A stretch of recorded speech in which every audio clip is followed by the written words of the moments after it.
We are back here live at SSRN, and we're going to get right into the news. MLB pulls All-Star game from Georgia in response to the voting law. The league said it would remove its midsummer showcase in its annual entry draft as a response to the state's new voting law.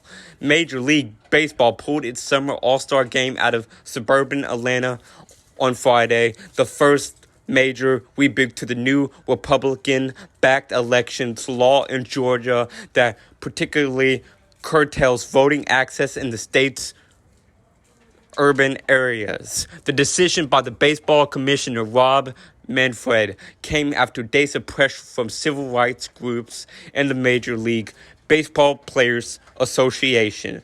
The action is likely to put additional pressure on other leading organizations and corporations to consider pulling business out of Georgia, a move that both Republicans and Democrats in the state oppose, despite fiercely disagreeing about the new voting law.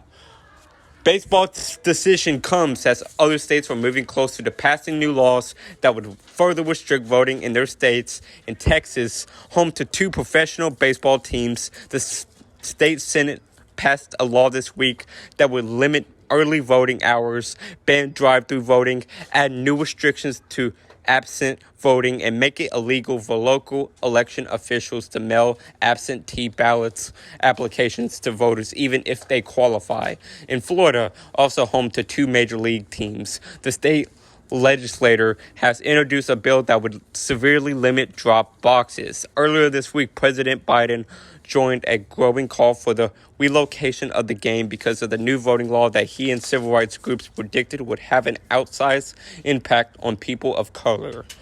The Georgia law introduced stricter identification requirements for absentee ballots, limited the use of drop boxes, and expanded the legislature power over elections.